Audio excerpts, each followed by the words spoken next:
Welcome, everyone. Today we have three wonderful CS and cybersecurity professionals who are going to share their pathway into CS with you.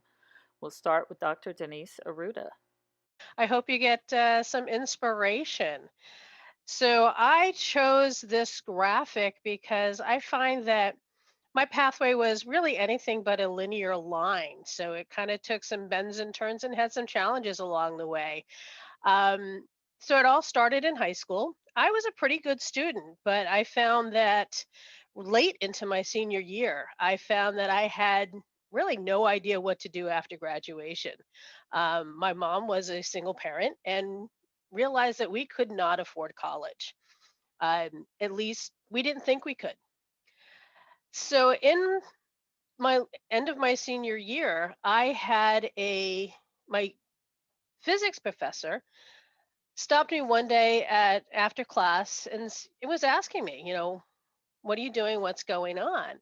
And we started talking, and he said, you're really good at math and science. You should do something with computers. And this was not like it is today. So I'm going to date myself, which I didn't put any dates on here, but this was back in the mid 1980s. We did not have computer science in high school. I had never programmed, I barely touched a computer. And I was like, why not? Don't know anything about them? Okay. So he started walking me through the process. And we had to find a college at that point that had rolling admissions. Looked at what was then called Southeastern Massachusetts University. And the day before graduation, I found out that I was accepted to what is now UMass Dartmouth um, University for their Computer and Information Sciences program. All excited. I am going out of state. I'm going all the way from Portsmouth, Rhode Island to Dartmouth, Massachusetts. Yay.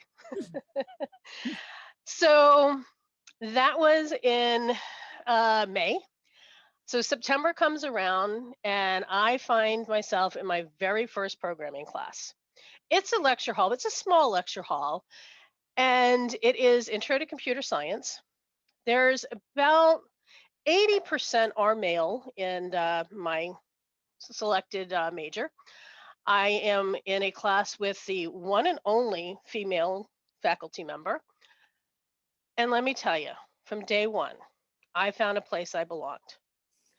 All of a sudden, things clicked. It made sense. It was logical. There was a right answer, there was a wrong answer. You told the computer what to do, it did it. That was it. I got it. I never varied from that major. There were a lot of people that came and gone. I think by the time I graduated, it was 80% male, 20% females that graduated in my major. But you kind of stuck with it because my answers spoke for themselves because it's right or wrong. That's it. So after graduation, I got my very first job. I was working at General Dynamics Electric Boat down in Groton, Connecticut.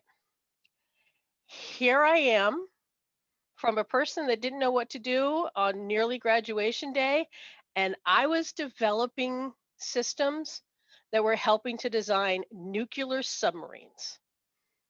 You walked into that shipyard and it's huge and it's exciting, and these were real submarines that were going out to save the world, and here I am helping to design them. It's exciting. Um, but the other part of it was I was a very technical programmer. So got here by doing really well in math and science, and I found that I was actually using that stuff every day. So when people said, "Why are you taking all this math? Why are you taking calculus? I'm never going to use it." I was doing differential equations and calculus every day, and I make sure my math teachers knew that. Um, so it was really exciting to do that and be there. When I went to General Dynamics, there was one other female in my department. So this was nuclear engineering, but one other female. We were hired at the same time. We were both brand new out of college. Our husbands actually did work together, um, but all the rest were men. And they were older gentlemen, and we were the only two females. but we were the ones that were doing the newer work, sort of the next generation trying to build the piping and wireway systems. It was always trying to prove yourself, but again, you tell the computer what to do, it does it. It helps to build that confidence. So I learned to work with it. General Dynamics had a program to send you back to school for your master's. Not only did they pay for it, but they had it right there on campus. So 2 years later, I had my master's degree through General Dynamics, mostly right there on campus. Let's go ahead to the next slide.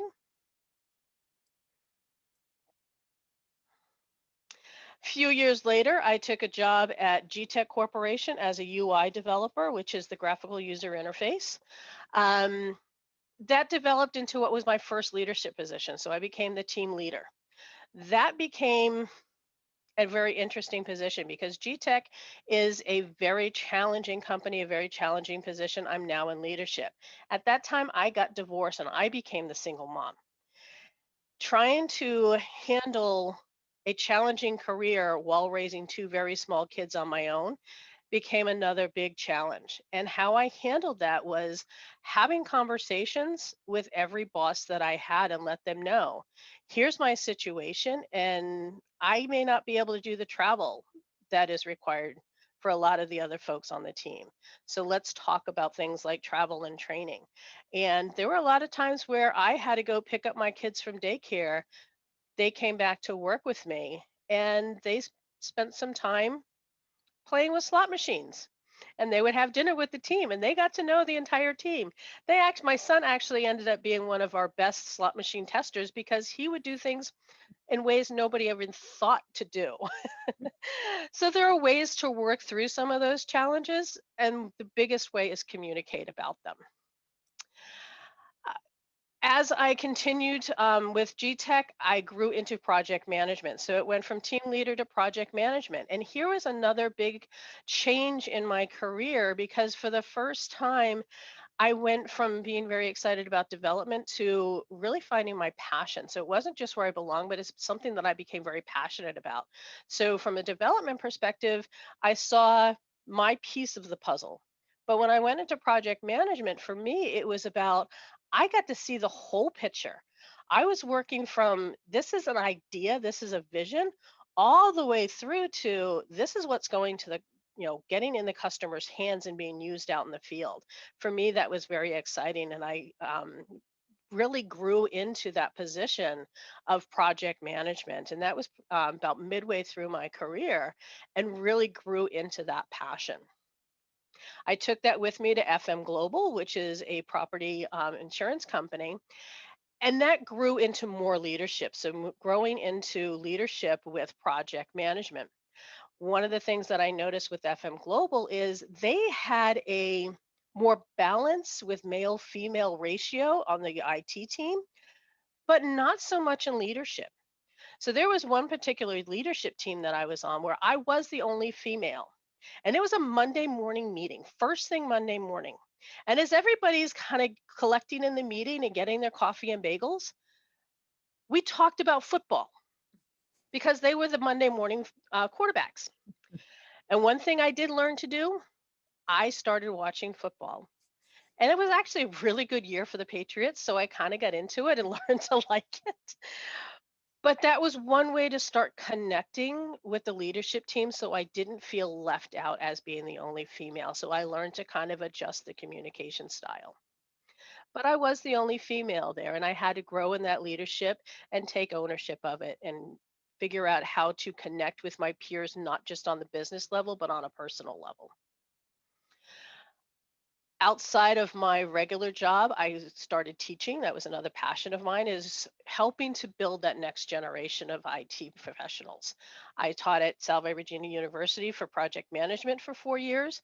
I am currently an educational mentor for an organization called Thinkful, which is non-university professional education.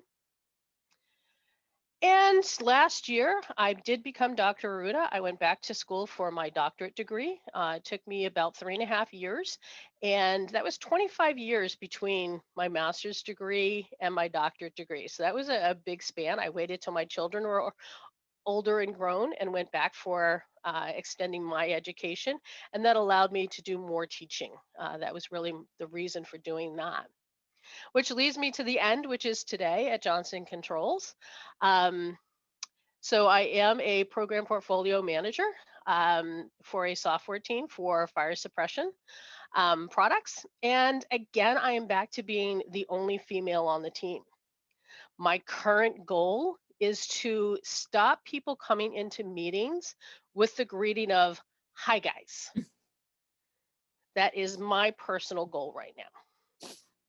So I hope you can see how I have traversed through my career, some of the challenges that I have had as a female in the IT profession. And I think at the end we'll be taking any questions. Yes, great, great story. Thank you. I'll pause for a minute if anyone wants to type a question into the chat. Um, but I have to say, I heard so many of the things we call them soft skills, but really they're the hardest skills to learn as you move into a career. I heard about you making connections, really pushing your limits, and always looking for a path of growth. You poster child for a lifelong learner, as you just kept growing, not knowing if you were going to go to college, and then still going to college, 25 years between degrees, and that getting comfortable in this space of being the only one that looks like you in the space, but still feeling, no, this is what I want and this is what I'm comfortable with. So I think your story told us so much. Um, Thank you. I just read an article in the Harvard Business Review that they like the term power skills now more than soft skills. yes, yes. So you got your technical skills and your power skills. Definitely. They are powerful. All right, I'm going to move ahead. If anyone thinks of a question, know that there will be time for them later. But I'm going to move over to Katie Cassidy, and you've got your bio slide up here. So I'm going to have you go ahead. Thank you. Hi, everyone. I'm Katie Cassidy. I recently graduated from Johnson Wales University in Rhode Island. I graduated with a bachelor degree in cyber threat intelligence and defense. I graduated last February, so February of 2020. While I was at Johnson Wales, I was on the Division 3 equestrian team there for all 4 years. It definitely was a lot, but it kept me busy, and I like to be busy, so I really enjoyed it. When I was a junior in high school and I started kind of thinking about what I wanted to do when I went to college, I wasn't really sure what path I was going to take. And I decided on computer science because I was really interested in technology. I really was interested in computers and helping my parents fix their phones or figure things out on the computers. So, throughout my research of this computer science degree, I came across this cyber threat intelligence and defense degree that they offered at Johnson Wales, and that really grabbed my attention. I researched it a little bit more, and it just seemed super interesting to me personally. But there's just so many different things you can do within computer science. Um, so my first trimester at Johnson Wales, we had trimesters at the time, not semesters. My first trimester was really, really difficult for me. Definitely, I had no really background knowledge at all. I took maybe like one or two computer classes in high school and a few in like middle school and elementary school. So I really didn't have any knowledge of what I was walking into. I just knew I was interested. So my first few classes were challenging, but I really started to get a handle on it. And once I kind of figured out the basis and got my foot in the door, it really just became easier and easier for me as the years went on. And then my junior year in January 2019, the winter trimester of my junior year, I started an internship at Ocean as a network engineer intern. And I continued this internship till about April of 2020. And then I was offered a job at Ocean as a cybersecurity analyst in data analytics. So I've been working there since April of 2020, and I really enjoy it. And the internship really helped me get a real life experience while I was still in school. Internships, I feel like, are very important. I wouldn't have had this position I have today without it. And it really gave me an idea of what I'd be doing once I was out of school and in the real world. And I really enjoyed it, but it gives you that space to be like, is this something I really want to do? Or maybe I need to think about doing something else. So I really enjoyed interning there. I enjoyed what I was doing. So I kept working there, and now I work there full time. And it was great because I already knew the people, I knew the environment, I knew the company. So I already had kind of a background of it before I was a full time employee. So that I feel like was really, really helpful for me. And yeah, that's where I work now. I really enjoy it. And if I could give any kind of advice to you guys, it would definitely be um, go to your teacher, your professor's office hours, make friends in your class. I would just make friends in my class and just sit down with them and work on projects or homework or tests. And even if you feel like they know more than you or you know more than them, being able to bounce off ideas and just kind of talk it out helps you to like fully understand and really learn about what you're doing and not just kind of getting it done.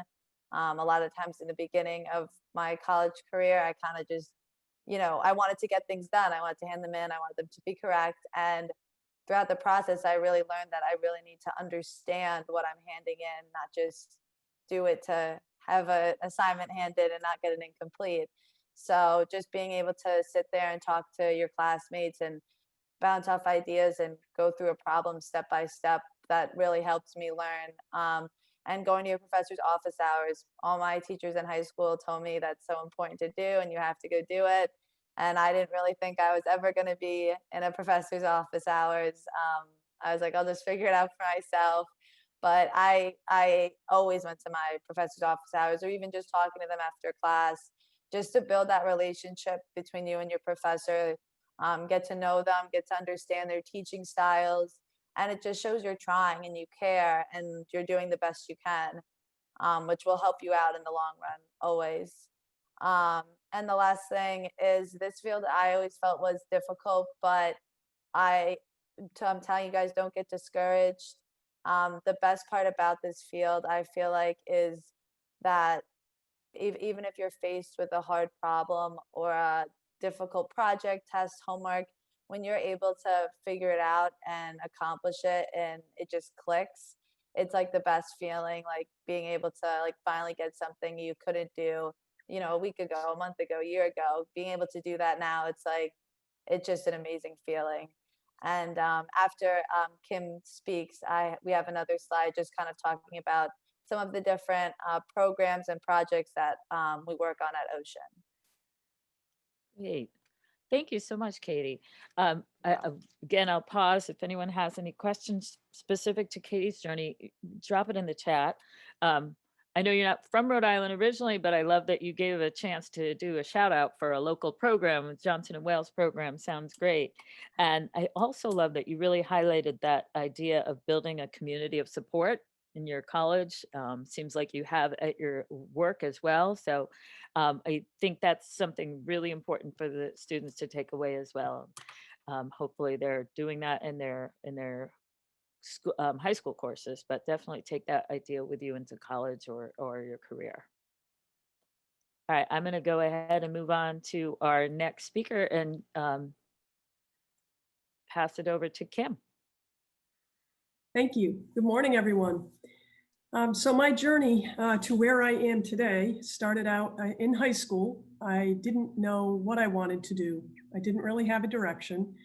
My mom worked at URI, and with that, one of her benefits, we were able to take advantage of tuition waivers. So I said, well, I guess I'll go to URI. And I did. I applied. I went to school for 1 year at URI, and I was a good student.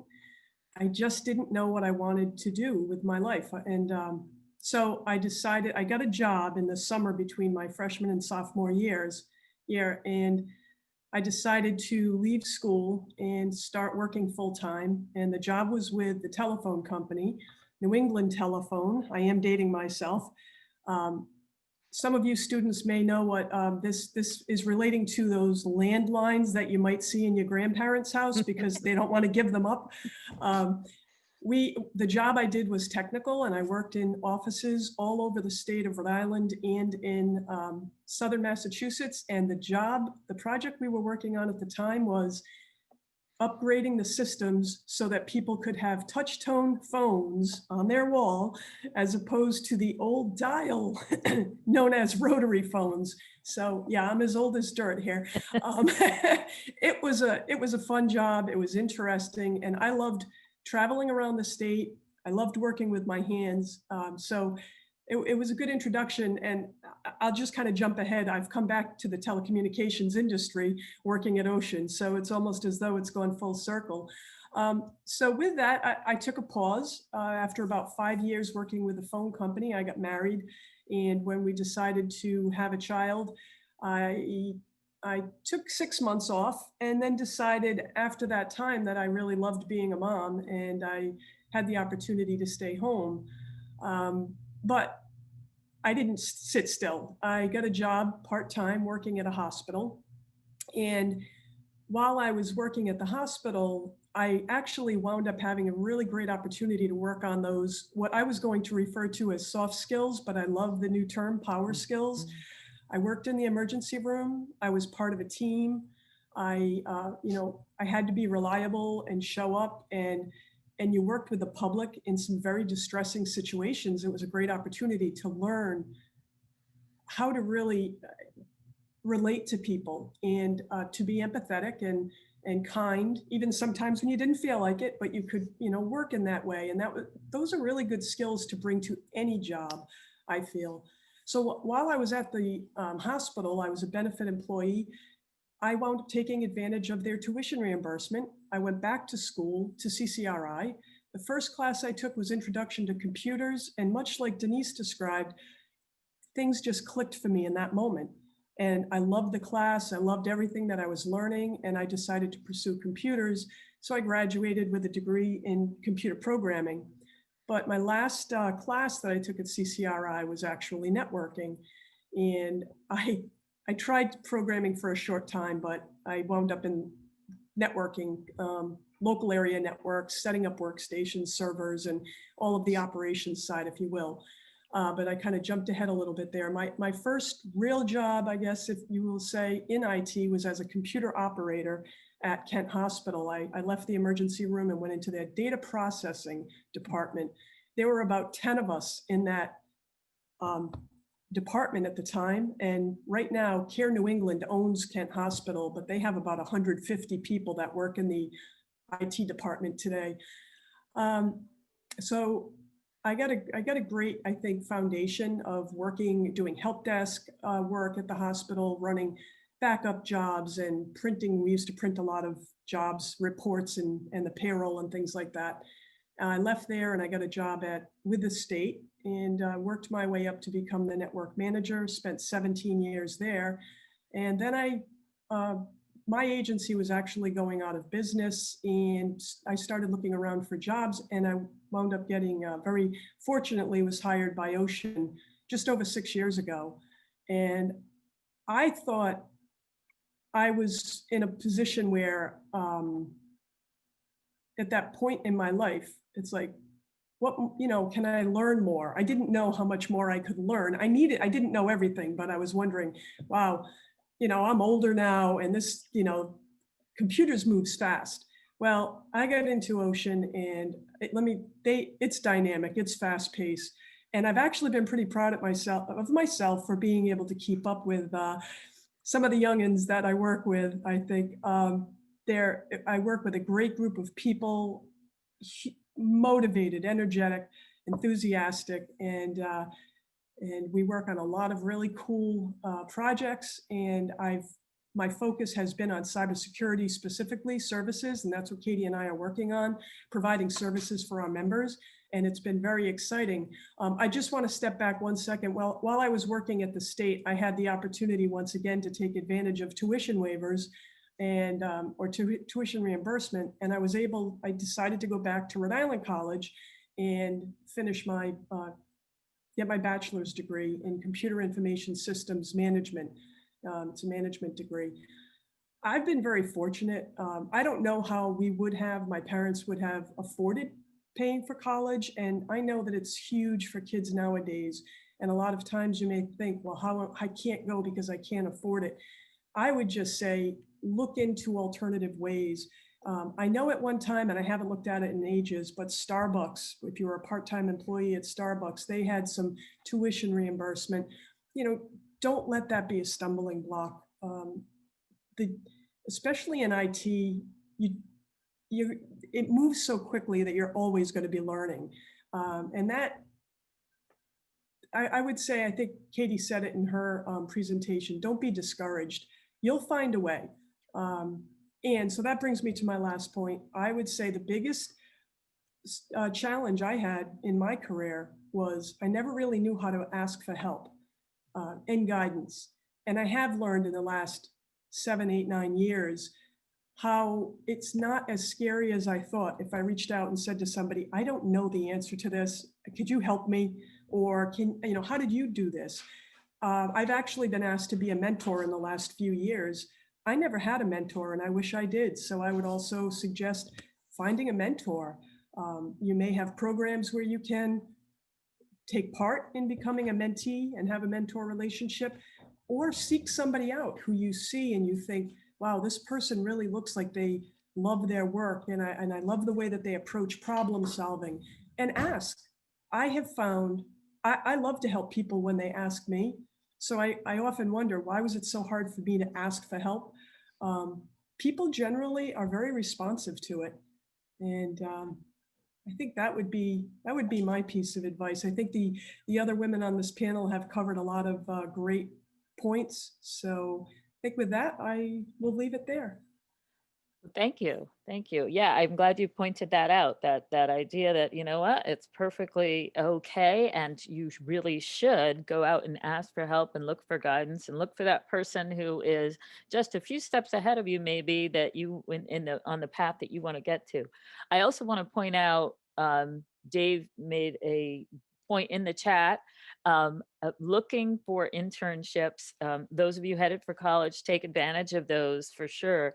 They are not only a chance to get a real world experience, but to get a taste of different companies. I'm amazed that our panel here managed to touch on so many different industries in Rhode Island and places to go to look. But Kim, I also am so happy that you brought up the point. It was part of Denise's path as well, of that tuition reimbursement. I think so many times students don't realize that there are companies that will help pay for school. And so it's a good idea to look into that as you're looking into companies. Thanks for the student question. Where would a student find out about internships as a college student? So Katie, if you want to share that, seeing as how you went into yours. Sure. I found out about Ocean specifically at a internship fair at my school, and I'm pretty sure most colleges, that pretty much any college, do have internship fairs. We had several different ones. We had ones for your majors. We had ones in the winter, then ones in the spring, and ones in the fall. So they're all they go on all the time. But you can always go on LinkedIn, make a LinkedIn profile, and connect with anybody on there. And you can also search specifically for what kind of an internship you're looking for, where you're looking for it, and just more of like specifics. There's tons of different websites too. Sometimes I just go on a search, like search engine, Google, or and just look up just look up internships in Rhode Island, and there's tons of different sites to visit. But the main one I visited was the internship and job fairs at your school, because that's an in-person. You get to see the person, in person, and speak to them, so they really get a sense of who you are. You get a real sense of like what the company is. Yeah.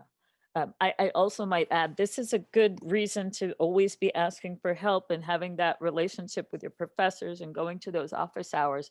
Because if you're looking for an internship, asking and letting everyone you know that you're looking for an internship is a good idea, because lots of people have lots of different um, connections and organizations that they belong to, and you may find out about one opportunity that way. Um, I'm wanting to be mindful of our time, so I'm just going to move us on over to the next slide. But if there are student questions, please just put them in the chat. That's what we're here for. But I want to give Katie and Kim a chance to talk a little bit more about Ocean, because I think it's Dave Marble has joined us. He's the head of the organization, and we were talking a little bit earlier about how it's sort of this hidden um, like foundation in Rhode Island for everything we're doing these days online. So go ahead, ladies, if you would. Okay, I'll start. So one of the first projects I worked on at Ocean when I was an intern was Grafana. This was a program where our members could log on and view, there's different graphs for each of their devices, and it shows the different data usage, and it gives every member like their own little page, so anybody can log on. If there's an outage, or they just want to check up on it, they can just log in and check that out. For most of the work I did the back end stuff, so I would be putting in the interfaces, the nodes into those graphs so they could populate the data for our members. Our CIS assessment is something that me and Kim have been working on in the last few months. And the CIS assessment is as more of a cybersecurity practice. So we go through a bunch of different categories to evaluate and hopefully enhance our different security policies. And we rate them all and go through them. You should try and do it once a year, just to go through them, make sure you're having the best practices for your company.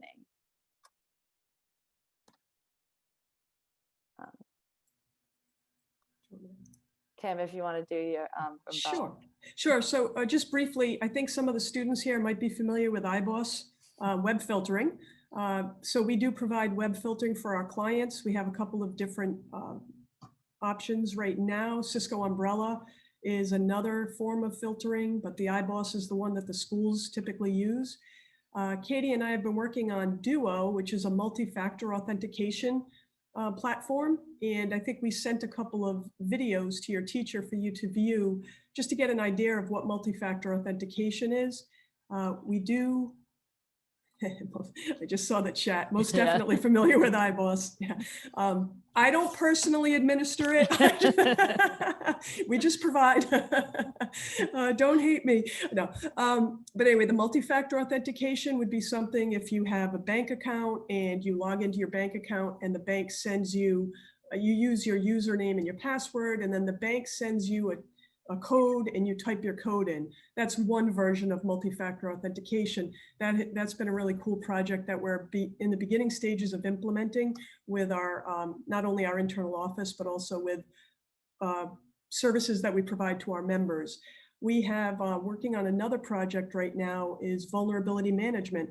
And what that is a cloud service that will scan a member's perimeter, external network, to see if it can find any vulnerabilities, and then provide a report prioritizing vulnerabilities and the order in which they would probably want to attack fixing those vulnerabilities before a hacker finds it and exploits it. So that's been pretty exciting. That should be rolled out in probably the first quarter, second quarter next year. We also do some DDoS mitigation, and that is basically bad actors flood an internet circuit so that people like at Pawtucket wouldn't be able to get out to the network. Sorry, phones. So that people wouldn't be able, users, school students, staff wouldn't be able to get out to the network. We have things in place that will help mitigate those types of attacks, recognize the bad packets, and divert those bad packets, and so that basically our members wouldn't even know that the attack happened. They would be able to continue on their way, and we just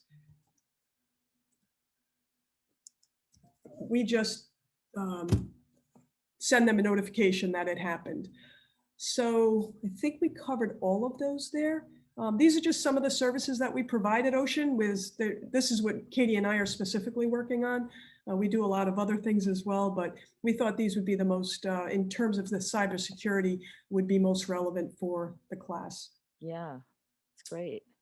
I'm going to pause a minute. This being a fundamentals of cybersecurity class, if any of the students have specific questions regarding that, that's related to their class. But as I say, I appreciate the fact that so much of what we just take for granted, I turn on, I get the internet, I go and do what I want to. There's so much more happening behind the scenes of that, as the kids, students have been learning about this past semester.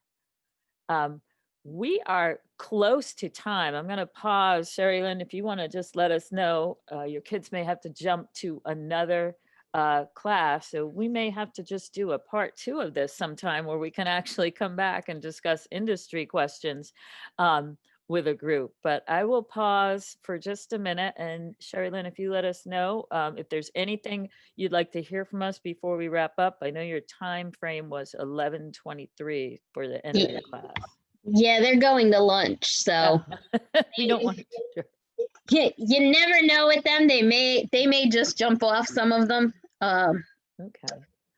All right. Well, then we'll stop. We'll pause it here and wrap up with maybe everyone giving just one last piece of advice they want to give to these seniors as they move forward. You gave lots of great ones in your stories, but maybe we'll just jump to that.